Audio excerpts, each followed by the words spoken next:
Hey, what is going on, guys? XpertFusion here, and today I'm going to be giving you guys my review for Star Wars Episode 9, The Rise of Skywalker. So, I have a lot to say about this film, a lot to say. I didn't love it, and I didn't hate it. That's kind of like the short end of the stick. You know, it was one of those Star Wars films where it was very in the middle. I don't think it's gonna be anywhere near my favorites. It's not gonna be anywhere near my least favorite. Like, in a ranking of all the Star Wars films, it's pretty much dead middle in the center of the list. Now, I might as well preface this by talking about how I felt about the rest of this sequel trilogy. And I think that's important for people who feel about this film, because the different trilogy films different films within this trilogy of the sequel trilogy, very, very different. And people, especially with The Force Awakens and The Last Jedi, had very divisive opinions about both those films. So most people who loved The Last Jedi hated The Force Awakens, and most people who loved The Force Awakens hated The Last Jedi, mainly because those two films so different from one another. The Force Awakens played it very safe, played on familiar things, took a lot of plot points from previous movies we've already seen, but was still familiar to the Star Wars formula, but still felt new in, inventive sort of a way. And then The Last Jedi was just very different than what you'd expect from a Star Wars film. It was very new, very subverting of expectations, stuff like that. From my perspective, I loved The Force Awakens. I think it's one of my favorite Star Wars movies of all time, and I hated The Last Jedi. Well, I wouldn't say I hated it. I strongly disliked it. So it's one of my least favorite Star Wars movies of all time. And then this one just kind of sits spank down in the middle. And there's a lot of reasons as to why that is. There's a lot of reasons why that's not. By the way, I'm going to keep this spoiler-free until a certain point in the video. I'll let you know when spoilers are starting. I'll put a timestamp, I guess, so you know when spoilers are starting. But I'm going to try to keep it spoiler-free in the beginning and get all the, spoilery stuff in the end. So for those of you who wanted a spoiler-free review, you can get that now. And for those of you who don't want spoilers, you don't have to, deal with that later. So for the spoiler-free section of this review, I'm going to try to keep it short, though, because I don't want to, go too in-depth into how I feel about this film. It was very fast-paced. I think that's something a lot of people have been saying. It's very just in your face. You get one scene to the next scene to the next scene, and it feels like we could have used more time because of the fact that sometimes it was so fast that they missed out on explanations that we kind of needed. There were some action sequences that also felt a little bit rushed, some certain introductions to certain characters that felt a little bit rushed, and certain wrapping up of certain characters that felt kind of rushed. So all in all, I feel like this film could have definitely benefited from being an extra 20 minutes or so, which wouldn't have hurted it that bad because it was only 2 hours and 20 minutes. Look at Endgame. Endgame was 2 hours and 50 minutes. They could have added another 20 minutes. It's the final film of the saga. So I think it could have been pretty useful, but at the same time, I'm okay with it. Like I said, this film has a lot of positives and a lot of negatives. And I think the fact that JJ came back, and honestly, I don't blame him for this film not being as good as I was hoping because of what The Last Jedi did, what Rian Johnson did with The Last Jedi. He took the direction that JJ clearly had, kind of tossed a lot of it out the window, and said, yeah, we're going to do this instead. And what he wanted to do instead just did not fit very well. There's a lot of fan service in this movie as well, which I don't know why people find fan service to be a bad thing. I think fan service is a good thing if it's done right, of course. If it's done right. There is some fan service, one thing in particular in this film that I hate, and it honestly makes me not enjoy this film nearly as much, just because of this one thing, which I'll get into in my spoiler review of the section of this film. But damn, dude, I don't know. There's a lot of good fan service, though, that was like, okay, I love that a lot, and I think that's a really good parallel to previous films, and I appreciate it. There's a lot of missed opportunities. Honestly, if I want to sum up this film, it's missed opportunities.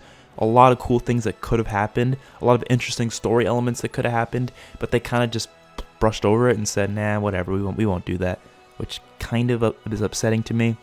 There's a lot of pull out of your ass moments as well, where it's like something that we've never really even seen discussed in a previous Star Wars film, but out of nowhere just comes up in this one, just for the sake of explaining what the hell's happening. But honestly, it's a Star Wars film. I was to the point where I didn't give a shit. I love the characters in this film, honestly. Like, Poe was really good in this film. I didn't really like him in the other two movies. I thought he was interesting, but he wasn't, like, that interesting. I couldn't consider him a main character, but this one, he is in the forefront, doing some great stuff, and I honestly love his character after this film. Finn, I thought was alright, you know, he did his job. Rey, I am one of the only people who actually likes Rey's character. I understand she can be a little Mary Sue-y at times, but I mean, who is it? It's Star Wars. Anakin and Luke were pretty much similar in terms of their power, and it's not like, trust me, it's not like her power is there for no reason. There's reasons for it, and I'm not gonna, you know, go into depth as to what the reasons are. That'll be more in my spoiler section of this review, but it makes sense. All of it makes sense. So her being powerful, it's not really a complaint, and that I think people should have. Does she have any flaws? Yeah, I think her flaw is that she doesn't know who the fuck she is. She doesn't know where she comes from, and that destroys people sometimes. And that's kind of what her flaw is. You know what I mean? In terms of her power, yeah, she's very powerful. There's reasons for that.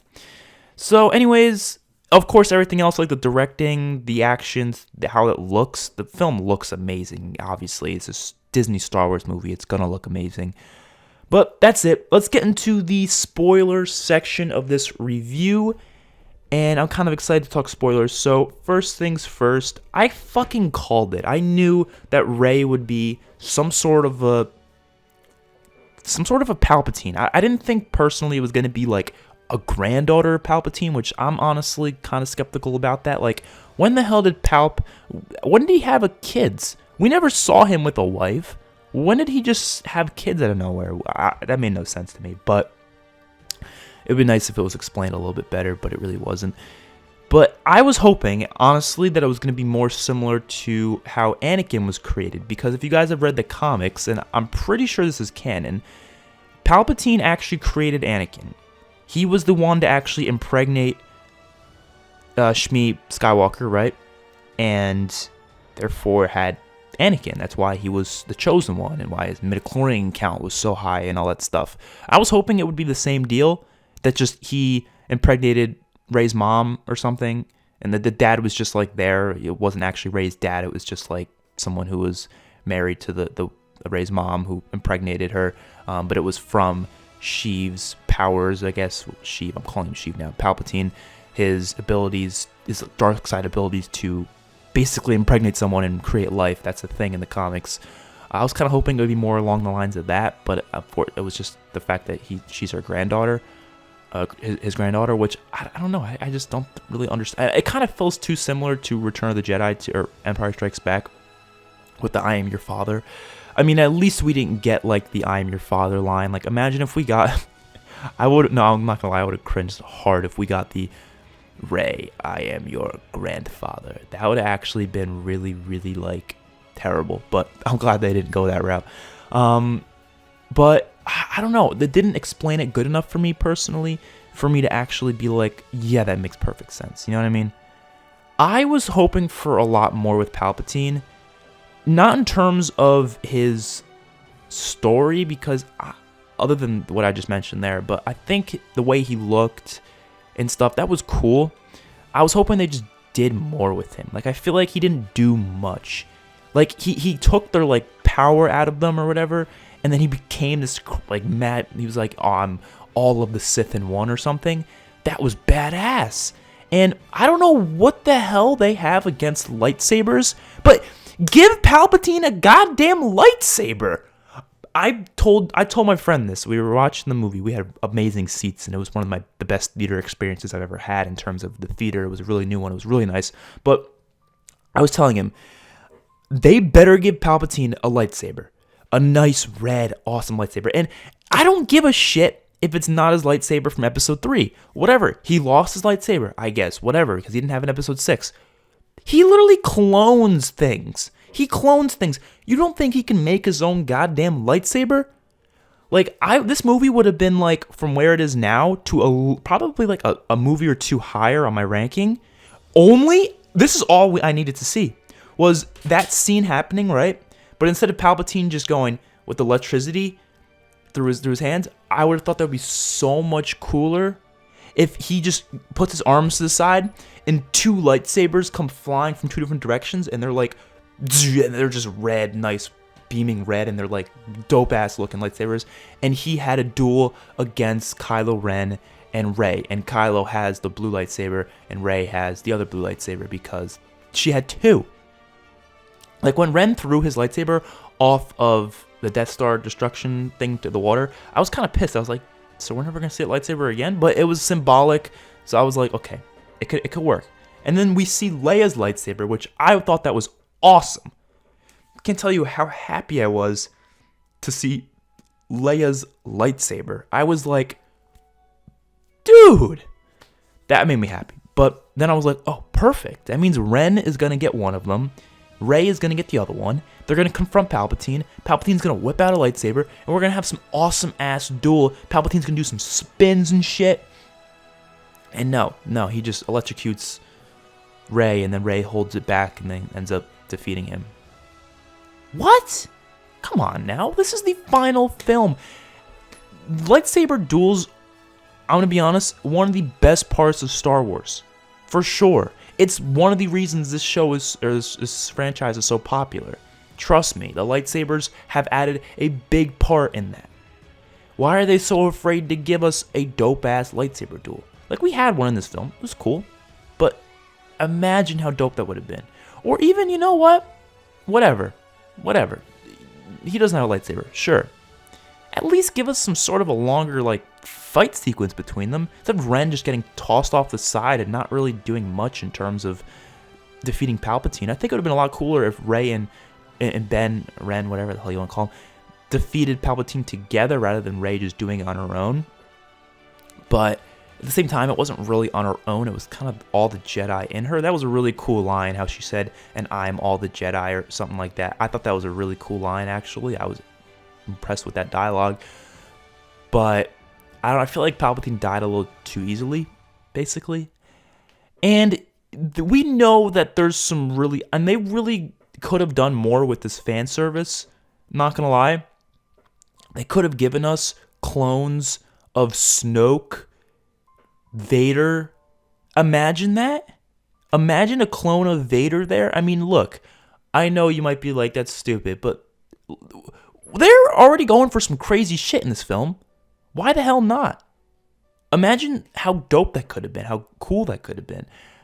Yeah, it's not that important to the story, but it's important to my goddamn enjoyment of this film and the longevity of it, for sure. But that's a small thing. Now let's get into the fan service element that I said was so cringe and I hated. That was Rey kissing Kylo Ren. What the hell, man? What? What? Oh my god, that was so terrible. That was fan service because there's so many Reylo fans out there. There's so many things wrong with that. So many things wrong with that. First of all, it's basically incest. Basically incest. Because if Palpatine was basically the creator of Anakin, right? That means technically Anakin's related to Palpatine in some sort of a way. That means Anakin, who is a Skywalker, and of course we know Kylo Ren's also a Skywalker, and then of course we know Rey is also a Palpatine. They're basically goddamn second cousins at that point. So that's incest, right? And oh god, who wrote this? Who wrote that? Like, why did you need to do that? It could have been just as emotional and just as impactful if they just sat there and hugged each other. That would have been perfect. And then to add the icing on the cake, we already know Kylo Ren's a Skywalker. And you know what happens? Rey at the end of the film claims herself as a Skywalker. That's incest, buddy! That is fucking incest! Who wrote that? That was terrible. That was the worst part of the entire film, in my opinion.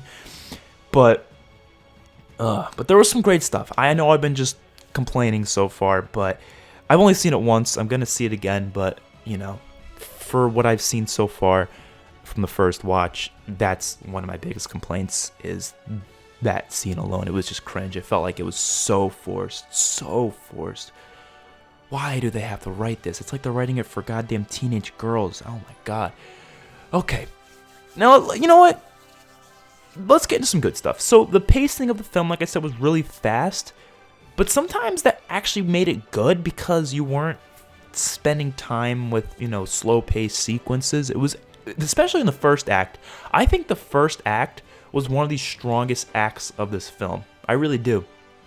I think the first act was hella entertaining, and I would say the first act ended around the point when they thought they killed Chewie, which I was sitting there with my jaw to the floor when that happened.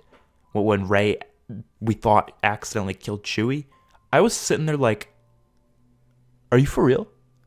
Honestly, I think that would have been an okay death for Chewie, I'm going to be honest with you. But in the end, no one really died other than Kylo Ren, right? Yeah, I mean, Leia, I guess, but I think maybe we could have seen one more death from a character. I don't know. Either way, it was okay in terms of the pacing of it in the first act of the film. The second act felt a little odd, especially when we were on that one planet. I forget the name of it, but the planet where that girl Zori was. That whole side of the film was a little too slow for me, and I felt like it was just it was just trailing on and on at that point. When they got to, they were in the Endor system. I don't think they were on Endor itself, were they? I don't remember what planet they were on, but where the Death Star crash site was, that was awesome. And the duel they had there against Kylo Ren was really cool, and they met that character, I forget her name, the one black lady, I don't remember her name, but she was interesting. She used to be a stormtrooper. I don't really see the point of her character, though. Kind of felt like a Rose situation. It's like, does she really have to be here? But I guess in terms of for Finn's character, I guess they kind of had a bond there because she used to be a stormtrooper, so that kind of had them bond a little bit. But I don't know. Other than that, I think it wasn't, they didn't spend too much time on her, so it's not like they were wasting time or anything. Seeing Han Solo back was great. Seeing the Force ghosts of Luke talking to Rey, that was one of my favorite parts of the film. Gotta be honest with you. Seeing Leia as a Force ghost was great. The fact that they were even able to have Leia in this film was already pretty insane to me. I mean, just the technology they have these days is insane. But I still believe that it would have made a lot more sense if, because of course, Carrie Fisher passing, they should have just had Leia dying in Episode 8 in some way, shape, or form, and then have Luke not die, and then Luke goes on to be the mentor to Rey within Episode 9. That would have made so much more sense to me, because you could have actually had Luke in the flesh for a lot of the film, but they just said no to that.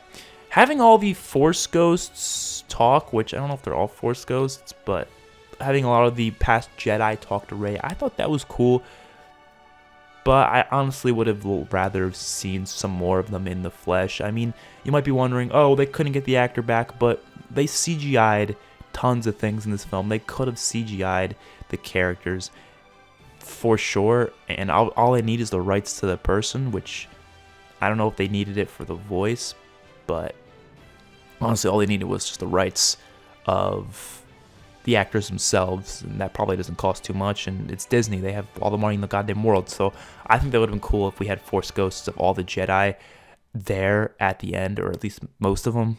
I know not all of them actually turn to Force ghosts, but the majority of them, right, that do. We know, like Yoda, Obi-Wan, that would have been cool.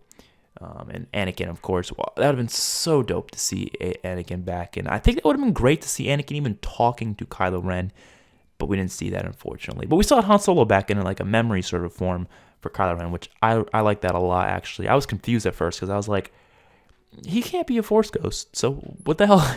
But it made sense. It was just in his memory. It was just him thinking, so I like that a lot, and the whole scene.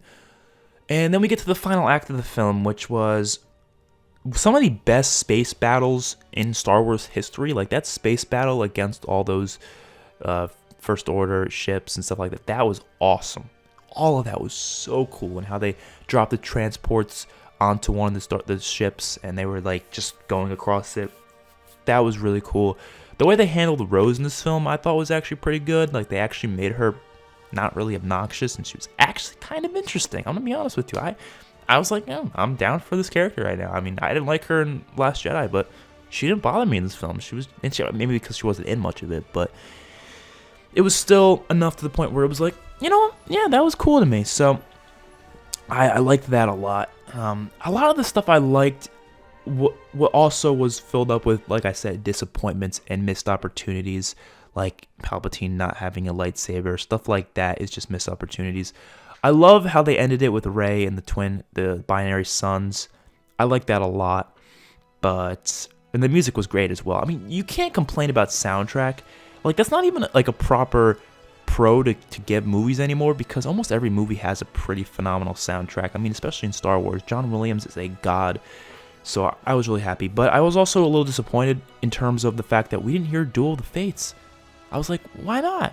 And the reason why I said that is because I heard somewhere, and I guess it was a rumor, but I heard that every single soundtrack we've ever heard in Star Wars was going to appear in this film in some way. And I didn't hear a lot of the different soundtracks, so that was kind of disappointing. But I didn't really, that's not really a negative, that's just me nitpicking at that point. So once I get to the point in the review where I'm nitpicking, that's when it's a good time to end the review, because that means I'm going on for too long. But hopefully you guys enjoyed. Anyways, I'm going to be giving a ranking to every Star Wars film from worst to best, all 11 of them, probably tomorrow or Sunday maybe, I don't know, depending how long it takes me to actually complete it. We'll see. I mean, I might want to see the film again before I do the ranking, just for the sake of really making a distinctive place for this film, because right now I'll tell you it's like dead center in the middle of the ranking, and I don't know if it should go lower or higher, or if it's perfect out the way it is, but oh well. Hopefully you guys enjoyed the video. Let me know what you think about The Rise of Skywalker in the comment section below, and I'll see you guys in the next one. Peace out.